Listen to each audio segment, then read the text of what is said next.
Assalamualaikum warahmatullahi wabarakatuh. Waalaikumsalam warahmatullahi wabarakatuh. Alhamdulillah hari ini kita dapat berkesempatan bincang-bincang bersama Kepala Bagian SDM Lembaga Pendidikan Islam Hikmah Ustazah Badriah. Mudah-mudahan dari bincang-bincang ini kita dapat mengetahui apa saja sih yang sudah dilakukan manajemen sumber daya manusia di Lembaga Pendidikan Islam Hikmah dan capaian-capaian yang ingin dilakukan di tahun 2021. Gitu. Assalamualaikum Ustazah Iwat. Waalaikumsalam warahmatullahi wabarakatuh. Sehat ya? Alhamdulillah. Selalu sehat insyaallah. Kemarin liburan nggak sih kalau lembaga? Lembaga tidak liburan Pak. Oh nggak liburan ya? Di sini jadi artinya kita memang tetap masuk. Tetap masuk ya. Iya. Tapi memang tetap enjoy lah ya. Alhamdulillah. Ya, karena saya dengar kan Bu Ibat ini pernah saya dengar gitu lah, apa namanya, kayaknya Nur Hikmah ini rumah keduanya. Masya Allah. Jadi termasuk orang lama kan di Nur Hikmah ya Bu Ibat ya? Udah berapa tahun? 14 tahun Pak. Udah 14 Dari tahun. 2006 saya. Dari 2006. Iya. 14 tahun ya. Kan 2020 ya, 2021 mau 15 tahun berarti. 15 tahun. Artinya kalau Nur Hikmah itu kan 17 tahun ya. Jadi 2 tahun setelah Nur Hikmah berdiri, Bu Ibat datang ya. Ya 2003 kan berdiri ya. Iya. Saya 2006. 2006, Masya Allah. Tapi sehat ya? Alhamdulillah. Nah hari ini kita mau bincang-bincang tentang SDM. Tapi sebelumnya saya mau nanya nih. 15 tahun di Nur Hikmah Bu Ibat. Artinya apa saja yang sudah berubah dari Bu Ibat selama 15 tahun di Nur Hikmah? Iya, sebelumnya mungkin saya cerita nih ya kenapa saya masuk ke Nur Hikmah. Iya boleh, gitu. boleh. Saya masuk tahun 2006 itu sebenarnya udah fresh graduate itu Ustadz. Jadi baru kerja di salah satu perusahaan peternakan. Saya berasal dari peternakan nih Ustadz. Oh, sarjana bukan peternakan. Sarjana, ya. Bukan sarjana pendidikan. Terlihat sangat pendidik sekali loh. Masya Allah. Bahkan saya lihat beberapa alumni itu merasa matematikanya itu menjadi lebih renyah mereka pelajari ketika Bu Ibat yang mengajar gitu. Luar biasa. Gitu. Jadi Bu Ibat kuliahnya di mana sih? Saya kuliah di Unpad Ustadz, Universitas Pajajaran, jurusan Teknologi Hasil Ternak, fakultasnya peternakan. Terus? Nah, saya lulus waktu itu tahun 2005. Sebenarnya sempat kerja karena dapat beasiswa ya dari Sanbe Pharma. Hanya saja karena ayah saya meninggal, ibu saya minta saya di rumah di Bekasi. Ibaratnya. Sampai akhirnya saya dapat tawaran. Untuk melamar di Nur Hikmah. Dapat kabar dari mana Nur Hikmah ini? Salah satu guru yang ada di Nur Hikmah waktu itu, Ustadz Asep. Ustadz Asep. Oh, Ustadz Asep, I know. Nah, saya akhirnya coba melamar ya, Sebenarnya nggak ada background sama sekali Ustadz. Jadi waktu itu memang nggak ngerti RPP itu apa, terus apa yang harus dipersiapkan untuk seorang guru itu sebenarnya nggak ada waktu itu, blank. Cuma adalah semangat kerja untuk membahagiakan orang tua aja waktu itu. Akhirnya saya coba masuk dan ngelamar ke Nur Hikmah. Terus awalnya memang saya coba-coba sambil menunggu-nunggu yang sesuai dengan jurusan saya waktu itu. Tapi ada satu titik saya menemukan sesuatu yang berbeda di sekolah ini. Walaupun sebenarnya sekolah ini kan tergolong baru di tahun 2006 ya. Orang-orang mana ada yang mengenal Nur Hikmah ya. 2003, 2006 baru 3 tahun. Belum ada lulusan sama sekali. Tapi saya ada sesuatu yang saya lihat ini case-nya sepertinya sekolah bagus ini. Yang pertama saya lihat itu dari cara rekrutmen guru. Gimana tuh rekrutmen guru itu? Ada beberapa tahap Ustadz lagi di zamannya saya ya. Pertama kita ada micro teaching ya. Waktu itu saya juga micro teaching itu apa, mengajar itu bagaimana. Yang saya tahu waktu itu kalau kita ngajar guru SD, berarti yang paling kita persiapkan adalah bagaimana kita bisa mengajar semenarik mungkin. Saya nggak tahu metodenya seperti apa, tapi yang saya pikirkan adalah bagaimana kita mengajar semenarik mungkin. Itu kita lakukan micro teaching Ustaz. Micro teachingnya 2 kali itu. Saya ingat itu. Ada micro teaching itu kalau yang pertama dari internal Nur Hikmah, kemudian ada wawancara dengan kepala sekolah. Waktu itu Ustaz Saiful. Terus ada micro teaching kembali oleh Ustaz Edi waktu itu dari Al Hikmah Surabaya. Edi Kuncoro. Alhamdulillah saya dikasih kesempatan untuk. Jadi udah lama ya Pak Edi? Udah lama Ustaz. Terus ada ini juga Ustaz, ada tes psikotes 1 hari full. Gitu. Nah di sini saya ngeliat penyelesaiannya luar biasa ya gitu untuk mendapatkan apa namanya guru Seorang yang guru terbaik. yang terbaik. Padahal di saat itu Nur Hikmah itu sekolah baru. Berarti kesimpulan saya mereka betul-betul mempersiapkan nih kualitas SDM-nya. Gitu. Itu akhirnya bikin membuat saya tertarik ya untuk mau di Nur Hikmah gitu. Alhamdulillah qadarullah atas izin Allah pastinya dengan hanya modal semangat belajar. Jadi sebenarnya waktu itu saya siap belajar gitu. Saya siap belajar sungguh-sungguh untuk mengabdikan diri saya ke Nur Hikmah. Gitu. Dan alhamdulillah di awal-awal saya masuk itu Masya Allah pembinaan, pelatihan itu gencar, hampir setiap bulan Ustadz. Pas dengan kondisi saya saat itu yang saya butuh, ya? masih blank yang sangat butuh sekali gitu. Itu sih Ustadz. Masya Allah. Jadi bisa dikatakan Bu Ibat ini menemukan passionnya itu justru di Nur Hikmah ini ya. Alhamdulillah. Artinya maksudnya menemukan passion di sini, kayaknya ini saya banget nih guru ini. Gitu. Lingkungannya juga kan Ustadz, kalau kerja di perusahaan dengan di lembaga pendidikan, apalagi kita lembaga pendidikan Islam ya, itu sangat berbeda sekali lah gitu. Dulu saya pernah walaupun mungkin hanya sekitar 1 bulanan kali ya kerja di perusahaan, itu untuk sholat tepat waktu, untuk mungkin melakukan ibadah-ibadah yang lain itu agak kesulitan gitu, karena kita selalu dikejar-kejar dengan pekerjaan-pekerjaannya. Iya, berkah lah insya Allah ya. Alhamdulillah. Nah, 15 tahun Bu Ibat dari guru, wali kelas udah. Iya, pertama saya jadi ini Ustaz, jadi mitra di kelas 2 saat itu. Kelas 2. Mitra kelas 2, kemudian pertama kali itu diamanahkan situ ya, mengajar matematika saat itu. Kemudian tahun keduanya saya jadi wali kelas. Terus jadi korjen. Pernah terakhir jadi wali kelas itu wali kelas 6. Angkatan pertama. Gitu. Ya. Terus jadi kepala sekolah berapa tahun Bu Ibat? Kalau kepala sekolah saya dari 2014 kalau nggak salah ya. 2014 ya. Sampai 2019 ya. 4 tahunan ada ya? Ada kayaknya. Iya. Terus sekarang Ya sebelumnya sih pernah diamanahkan di wakil kepala sekolah. Kalau nggak salah tahun 2010. Kesiswaan ya. Kurikulum 1 tahun terus kesiswaan. Terus di Kepsek 4 tahun. 4 tahun di unit SD ya. Di unit SD-nya. Iya, luar biasa, dan akhirnya sekarang di manajemen sumber daya manusia Nur Hikmah. Nah, saya ingin bicara lebih banyak tentang SDM ini. Sebenarnya apa sih yang Bu Ibat harapkan ya?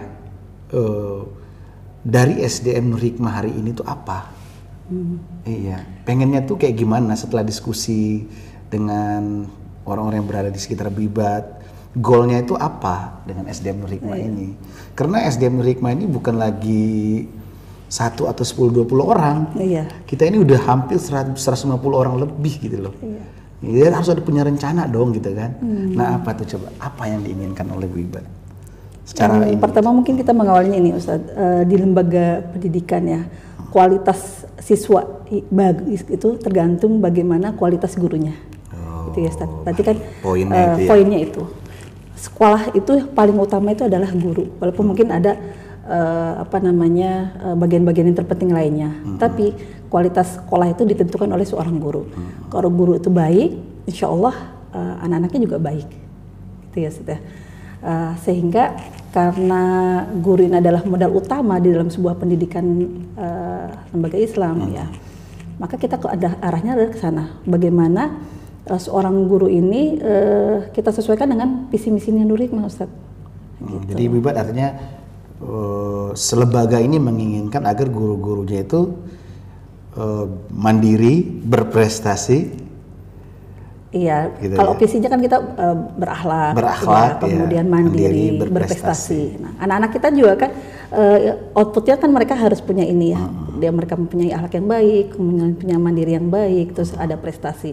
Nah, goal guru-guru kita juga ke arah sini, visi misinya ke arah sini. Jadi itu yang mau dibidik ya, itu untuk yang SDM dibidik, kita ya. Itu yang dibidik oleh SDM kita. Itu sehingga dengan berbagai macam proses ya, untuk misalnya akhlaknya guru-guru kita punya kultur yang ada di Nur Hikmah ya. Bagaimana apa yang dilakukan sama anak-anak itu juga dilakukan oleh guru-guru gitu ya. Terus ada yang menonjol kultur di Nur Hikmah itu seperti apa namanya? puasa, tilawah, sholat sholat berjamaah, puasa di hari Kamis. Bahkan hal-hal kecil ya kayak apa? Meletakkan sepatu di rak. Iya, gitu. Itu kultur-kultur yang kita ajarkan juga kepada anak-anak. Sehingga kan pendidikan yang paling terbaik itu adalah contoh ya Ustaz ya. Sehingga kalau misalnya kita bisa memberikan contoh yang terbaik buat anak-anak, insya Allah itu akan lebih melekat dibandingkan hanya sebagai kita kata-kata saja. Iya, jadi ada sebuah quote menarik dulu dikatakan bahwa keteladanan itu adalah suara yang paling kecil yang mampu mengubah. Iya. Luar biasa Ustaz Agus. Nggak, jadi bidikannya itu ya, kan benar Bu Ibat, apa namanya? Ya kata Bu Ibat tadi itu bahwa guru itu adalah cerminan sekolahnya, iya, gitu ya. Benar. Langkah-langkah yang Bu Ibat lakukan apa kira-kira? Yang pertama kan kita sudah 17 tahun ya Ustaz. Iya. Pastinya harus ada pengembangan ya, pengembangan untuk para SDM yang ada di Nur Hikmah. Kita insya Allah merancang adanya pengembangan untuk SDM kita seperti pembinaan. Alhamdulillah dimulai dari tahun ini ya, dari tahun kemarin sih sebenarnya kita sudah bersama dengan KPI untuk mengadakan konsorsium pendidikan kualitas pendidikan Islam yang di Surabaya. Kita sudah lakukan kerjasama ya sama mereka untuk beberapa pelatihan-pelatihan yang sudah kita rancang. Gitu. Kemudian ini pelatihan ini untuk ini ya, apa? Untuk menentukan membidik guru-guru model ya. Iya, untuk kita kan ada pelatihan training of trainer ya. Karena kondisi guru-guru kita ini kan ada yang sudah 17, ada yang saya itu berapa ya? 16 tahun ya. 16 tahun. Ada yang begitu lama, tapi ada juga kan guru-guru baru ya. Yeah. Artinya kondisi gapnya itu terlalu terlihat di sana, sehingga bagaimana kita bisa mengkondisikan guru-guru yang punya potensi besar, kita berikan kesempatan kepada mereka Ustaz, sehingga kita ada yang namanya pelatihan TOT. Nah TOT ini diharapkan mereka nanti setelah mengikuti pelatihan ini 2 kali, mereka bisa memberikan ilmunya kepada teman-teman yang lain, sehingga mudah-mudahan gap itu semakin tidak terlihat. Gitu. Artinya kualitas dan kapasitas gurunya itu standar. Ya? Standar. Kita punya cita-cita seorang guru Nur Hikmah ini standarnya sama gitu Ustaz. Dari sisi kualitasnya, terus karakter yang dibangunnya gitu. Ya seperti halnya anak-anak kita lah. Jadi memang pertama pembinaan ya. Saya lihat juga Pak Anies Baswedan juga menekankan seperti itu ke Bu Ibat ya, secara khusus ya. Ini pembinaan bukan hanya dari KPI ya, tapi kita juga mencoba untuk pembinaan-pembinaan yang dilakukan secara internal. Gitu. Sudah apa aja sih pelatihan-pelatihan yang sudah dilakukan dari tahun kemarin sampai hari ini? Yang eksternal deh, dengan KPI dulu deh. Yang KPI kemarin kita yang pertama kan TNA ya, training and analysis, yang kita melihat seluruh kondisi Nur Hikmah. Terus kalau secara ini effective teaching, kemarin sempat secara internal ya. Kalau yang untuk yang KPI kita TOT 1. Kondisinya alhamdulillah sudah berlangsung. Ini karena kondisinya harusnya sudah beberapa pelatihan kita lakukan Ustaz. Hanya saja karena pandemi ya, yang tidak kita memungkinkan untuk dilakukan secara offline. Ada beberapa pembinaan yang memang akhirnya terpending seperti itu. Tapi kalau pembinaan secara internal, alhamdulillah kemarin untuk yang guru-guru baru ya, itu juga alhamdulillah intens kita lakukan selama 3 bulan sebelum mereka dilakukan kontrak kerja selama 1 tahun. Saya melihat hal yang paling menonjol dengan kepemimpinan Bu Ibat di SDM ini adalah seringnya diadakannya pelatihan-pelatihan baik untuk teacher dan juga untuk pegawai. Bahkan untuk pegawai itu kalau saya hitung untuk udah 3 kalian. Iya, kemarin itu ada semangat apa tuh yang mendorong itu tadi? Ya agar guru-guru semuanya pegawai punya kualitas yang baik lah Ustaz. Iya.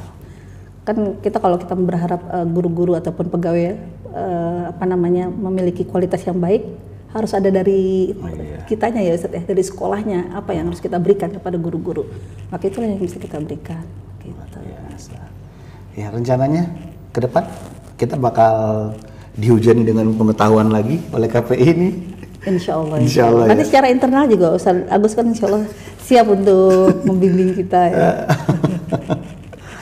Ya terus ada juga nih satu yang fenomenal ketika ini diluncurkan responnya berbagai macam. Jadi luar biasa nih Bu Ibat ini ketika meluncurkan dengan sedikit nekat rapot guru. Itu nggak nekat itu, Ustaz.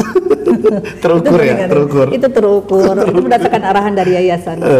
Coba cerita dong tentang rapot guru ini, gimana sih ceritanya? Iya. Rapot guru itu sebenarnya tantangan pertama saya di SDM, Ustaz. Saya kan di SDM ini baru 1 tahun ya. Iya. Tahun pertama itu diamanahkan sama yayasan langsung tuh, Ustaz. Agar Ntar dulu, saya mau cut dulu dikit ya. Iya, gitu. Karena memang di lembaga-lembaga lain rapot guru ini nggak jalan loh. Tapi di Nur Hikmah, Bu Ibat berusaha memegang itu dan mengeksekusi itu gitu. Iya. Coba. Pertama gini, saya kan diamanahkan di SDM ya, Ustaz. Ternyata di SDM ini dengan dulu saya jadi kepala sekolah ada hal yang berbeda lah, Ustaz. Gitu ya. Yang ini jadi tantangan tersendiri juga buat saya ya, gitu. Yang pertama yang diberikan amanah oleh Pak Anies waktu itu adalah bagaimana kita punya standar penilaian untuk guru gitu. Coba saya searching, kemudian saya nanya ke beberapa sekolah yang sudah punya rapot guru ini, mereka ada gitu. Tapi pada kenyataannya itu sulit untuk dilakukan gitu. Akhirnya kita mencoba ya sama Ustaz Agus dan tim semuanya itu sebenarnya meramu bagaimana rapot guru ataupun penilaian kinerja guru ini bisa kita laksanakan. Simple sebenarnya Ustaz. Yang pertama adalah bagaimana indikator-indikator yang di dalamnya itu memang sesuai dengan kinerja guru-guru yang dilakukan oleh guru-guru gitu. Kalau penilaian secara keseluruhan kan banyak tuh ya Ustaz ya. Tapi apakah itu bisa dilakukan atau tidak, atau itu dilakukan oleh guru atau tidak gitu. Ini yang memang yang dilakukan oleh guru-guru dari pagi sampai sore gitu ya. Kemudian simple sifatnya yang dengan kesibukan para pimpinan unit itu tetap bisa kita lakukan gitu. Dan yang pastinya itu harus bermanfaat. Artinya dari penilaian kinerja guru ini kita bisa menganalisa kira-kira apa ini kebutuhan sekolah kita. Rekomendasi apa yang akan kita berikan setelah rapot guru ini atau penilaian kinerja guru ini ada. Oh, gitu. Jadi tujuannya begitu toh? Iya. Pastinya peningkatan kualitas guru, Ustaz. Dan mudah-mudahan ini menjadi bagian motivasi guru-guru ya. Karena kita nggak bisa stagnan seperti ini terus tuh, Ustaz. Jadi harus ada punya motivasi ataupun semangat. Apalagi sudah 17 tahun. Apalagi 17 tahun. Harus ada perubahan, Ustaz. Di gerbong besar dan Insya Allah saya sih optimis ya dengan adanya rapot guru ini banyak hal yang kita bisa gunakan dari rapot guru itu. Contoh? Contohnya pertama kita bisa menganalisis, Ustaz. Menganalisis kebutuhan pembinaan. Tidak hanya sebatas kita melakukan pelatihan, kita melakukan pembinaan. Kebutuhan pembinaan artinya kita bisa mengidentifikasi masalah-masalah apa saja yang perlu dilakukan, pembinaan apa saja yang diperlukan untuk guru-guru. Oh, jadi orientasi rapot ini bukan untuk ngejudge guru-guru itu ya? Bukan, Ustaz. Justru mudah-mudahan saya sih berharap semuanya kita punya punya positif energi yang positif ya. Tidak sebaliknya gitu. Ada energi positif di dalamnya, kemudian kita bisa memanfaatkan atau bisa menggunakan penilaian rapot guru ini untuk peningkatan kualitas guru ataupun peningkatan kualitas sekolah gitu. Tadi kalau dari hasil rapot guru ini misalnya kebutuhan di unit itu bisa kita analisa dari masing-masing unit, Ustaz. TKA kebutuhannya adalah A, untuk yang SMP kebutuhannya B gitu. Karena di situ saya ada 3 aspek sebenarnya, Ustaz. Nah tadi karena kita bicaranya visi misi ya Ustaz ya. Saya ada 3 aspek di situ tuh. Ada aspek diniyah, berarti bicaranya akhlak ya Ustaz. Apa aja sih aspek diniyah itu? Apa aja sih yang aspek diniyah kita ukur di situ? Ada sholat berjamaah. Kemudian ada puasa, tilawah, saum sunnah di hari Kamis. Anak-anak kita kan sudah saum, Ustaz. Kita kondisikan guru-guru kita juga. Sebenarnya itu hanya untuk mengidentifikasi aja sih, karena guru-guru kita tapi sebenarnya guru-guru kita sudah melakukan itu. Tapi dengan adanya penilaian rapot guru ini ya, itu akan lebih terukur, Ustaz. Kita tidak hanya based on data dong. Nah, bicaranya adalah data. Jadi objektivitas itu akan muncul. Gitu. Terus ada sholat berjamaah, kemudian tilawah, puasa, infak. Sholat duha itu yang sebenarnya itu insya Allah saya sudah dilakukan oleh guru-guru. Tilawah setiap pagi. Lebih kepada ngerekap aja sih. Hanya merekap saja. Kita biar ada datanya. Kalau menganalisa itu kan Berarti kita harus punya data kan Ustaz? Yo. Tidak hanya sebatas observasi, itu nggak bisa dilakukan hanya sebatas kita melihat, harus mengecek setiap hari. Ini memberikan kemudahan sebenarnya untuk mengukur sejauh mana sih kultur kita sudah berjalan. Masya Allah. Gitu. Kemudian juga kita ada yang namanya selain aspek dinia, kita ada aspek komitmen Ustaz. Indikatornya? Indikatornya itu ada yang terkait dengan kehadiran guru-guru, keterlambatan guru-guru, performan guru-guru, gitu. Karena itu memang kita urusi sekali Ustaz, biaya Islamiyah guru-guru, gitu ya. Terus ada yang namanya kompetensi. Ini yang pastinya modal utama ketika kita mengajar ya. Apa sih kayak supervisi gitu ya? Supervisi, ada administrasi. Ya. Kemudian karena kita ini adalah sekolah yang mengedepankan Al-Qur'an Ustadz.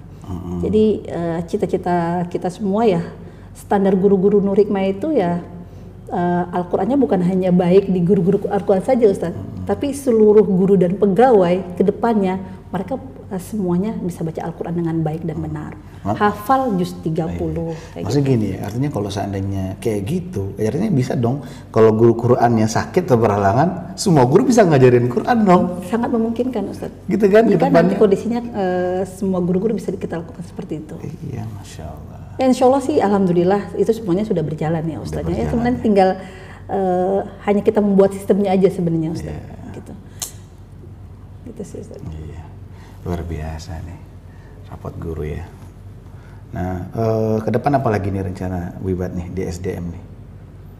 Yang pertama ya tadi ya rapot penilaian kinerja guru ini, rapot guru ini akan ada nggak kemungkinan rapot ini akan misalnya gini, ternyata dari semua indikator tuh guru-guru kita udah oke nih, revisi lagi dong indikatornya. Oh iya Pak, kan bicaranya kebutuhan Ustaz. Iya kan. Bicaranya kebutuhan, karena bicara jadi kebutuhan. Jadi nanti puasanya jadi Senin Kamis dong. Nah, bisa jadi itu dihapus, ditambah dengan indikator yang lain, atau ditingkatkan capaiannya. Contoh misalnya kita mau melaksanakan puasa di hari Kamis. Oh ternyata semuanya sudah berjalan nih.